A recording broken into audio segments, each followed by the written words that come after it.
Hi friends, ఈరోజు మనము మామిడికాయ కందిపప్పు వండుకున్నామండి. ఒక గ్లాసుకు 4 గ్లాసుల వాటర్ పోసేసి ఎసరు వచ్చిన తర్వాత పప్పును కడిగి అందులో వేసుకోవాలి. ఇది ఒక గ్లాస్ పప్పు అంటే ఒక 150 గ్రాములు అండి. ఎసరు వచ్చిన తర్వాత నీళ్ళు ఉంచేసి పప్పు వేసుకోవాలి. దీంట్లో ఒక టీ స్పూన్ ఆయిల్, ఒక హాఫ్ టీ స్పూన్ పసుపు వేసుకుంటే మంచిగా ఉడుకుతుంది. మీడియం ఫ్లేమ్లో ఉడికించుకోవాలి. ఈ మామిడికాయ కందిపప్పు చాలా టేస్ట్ ఉంటుంది. ఇది ఇష్టపడని వారు ఉండరు. చాలామందికి ఇష్టము మామిడికాయ కందిపప్పు అంటే. మంచి పుల్ల పుల్ల కమ్మగా మంచిగా ఉంటుంది. ఫ్రెండ్స్, డబ్బు ఇంపార్టెంట్ కాదు అంటారు. శ్మశానం శవాన్ని చూసి నవ్వుతుంది అంటారు. ఎందుకంటే డబ్బు వెంబడి పరిగెత్తినావు, ఇప్పుడు నువ్వు వెంబడి ₹1 కూడా రాలేదంటది. అదంతా తప్పు. ఆఖరికి మనిషి చివరి క్షణంలో కూడా మనిషిని బ్రతికించేది డబ్బే. చనిపోయిన తర్వాత కూడా తన అంత్యక్రియలకు ఉపయోగపడేది డబ్బే. అతని దశదిన కర్మకి ఇట్లా గ్రాండ్గా చేయాలి, వచ్చిన వారికి సఫిషియెంట్గా భోజనాలు పెట్టాలంటే కూడా డబ్బు కావాలి. డబ్బు సంపాదించాలి, కానీ డబ్బే జీవితం అనుకొని బ్రతకకూడదు. జీవితంలో డబ్బు కంటే ముఖ్యమైనవి కూడా కొన్ని ఉన్నాయి.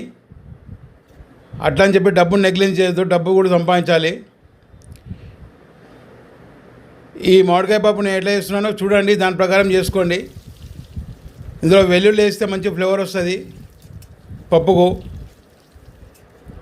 ఈ పోపు గింజలు వేగిన తర్వాత వెల్లుల్లి వేస్తే మంచిగా కమ్మని వాసన వస్తుంది. దీనికి పచ్చిమిర్చి వేస్తానండి, కారం పొడి వేయద్దు. మామిడికాయ పప్పుకి ఎప్పుడైనా పచ్చిమిర్చి వేస్తేనే టేస్ట్ ఉంటుంది. ఎండుమిర్చి వేస్తే ఎండుమిర్చి కూడా మంచి ఫ్లేవర్ వస్తుంది. కొద్దిగా ఇంగువ కూడా వేసుకోవచ్చు. ఇప్పుడు ఉల్లిపాయలు మంచిగా వేయించుకోవాలి. అవి లైట్ గోల్డెన్ బ్రౌన్లోకి వచ్చే వరకు వేయించుకోవాలి. ఈ పప్పుకు కంపల్సరీ కరివేపాకు వేసుకోవాలి.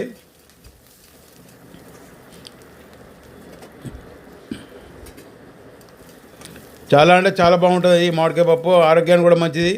ఇప్పుడు సీజను మామిడికాయలు చాలా వస్తున్నాయి. ఉల్లిపాయలు కాస్త వేగిన తర్వాత అల్లం వెల్లుల్లి పేస్ట్ వేసుకోవాలి, 1 స్పూను. అల్లం వెల్లుల్లి పేస్ట్ పచ్చివాసన వేయేంత వరకు వేయించుకోవాలి.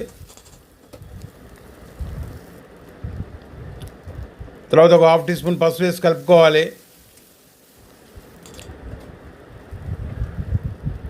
ఈ మామిడికాయలు, ఒక మామిడికాయ వేసాను. 150 గ్రాముల కందిపప్పుకు ఒక మామిడికాయ సరిపోతుంది.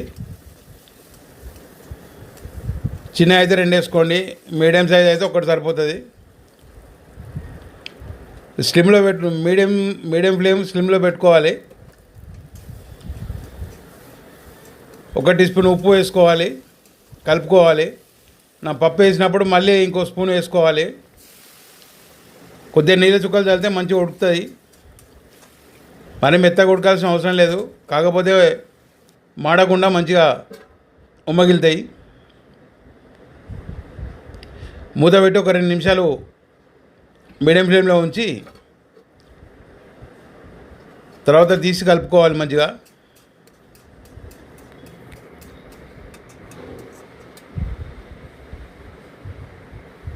చూడండి, దాదాపు ఉడికినాయి మామిడికాయ ముక్కలు. మరీ మెత్తగా ఉడకకూడదు,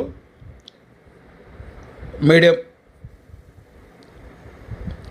ఇప్పుడు పప్పు మనం ఉడకబెట్టుకున్నది పక్కకు పెట్టేసుకున్నాము. ఆ పప్పును కాస్త మనం పప్పుకు తీసుకొని మెదుపుకోవాలి.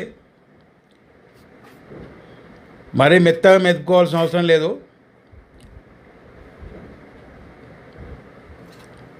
కొద్దిగా కంటి కనపడే విధంగా మెదుపుకుంటే సరిపోతుంది.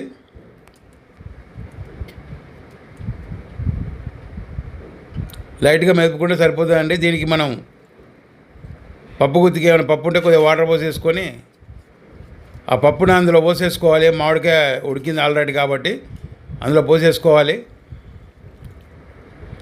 ఒక గిన్నెలో కొద్దిగా వాటర్ పోసుకోవాలి. ఏమన్నా పప్పు ఉంటే దాంతోపాటు వచ్చేస్తుంది. ఇప్పుడు సాల్ట్ మనం 1 స్పూన్ వేసుకున్నాం ఫస్ట్, ఇప్పుడు 1 స్పూను. ఎందుకంటే పప్పు వేసుకుంటేనే మనకు కరెక్ట్ సెట్ అవుతుంది. మంచిగా కలుపుకోవాలి. ఒక 5 నిమిషాలు ఉంచుకోవాలి మీడియం ఫ్లేమ్లో. పప్పు రెడీ అయినట్టే. ఫ్రెండ్స్, నేను అప్పుడప్పుడు కొన్ని మంచి మాటలు చెప్తుంటాను, వినండి, మీకు కూడా నచ్చుతుందని నేను ఆశిస్తున్నాను. ఫైనల్గా ఒక స్పూన్ ధనియాల పొడి వేసుకున్నాను. కొత్తిమీర ఉంటే కొత్తిమీర కూడా వేసుకోవచ్చు. ఫ్రెండ్స్, ఎవరైనా సబ్స్క్రైబ్ చేసుకోకుంటే సబ్స్క్రైబ్ చేసుకోండి ప్లీజ్. మీరు ఎంత సబ్స్క్రైబ్ చేసుకుంటే అన్ని ఛానల్ నాకు సర్క్యులేట్ అవుతాయి. మీరు కూడా ట్రై చేయండి. చాలా ఈజీగా వంట రాని వాళ్ళు కూడా చేసుకోవచ్చు. ఇది ఎంతో కమ్మగా ఉండే మామిడికాయ పప్పు. చూడండి ఎంత బాగున్నది. చూడడానికి కూడా బాగుంటుంది, తినడానికి కూడా చాలా టేస్ట్ ఉంటుంది. వీడియో చూసినందుకు చాలా చాలా థ్యాంక్స్. ఇట్లు మీ వెంకటరెడ్డి.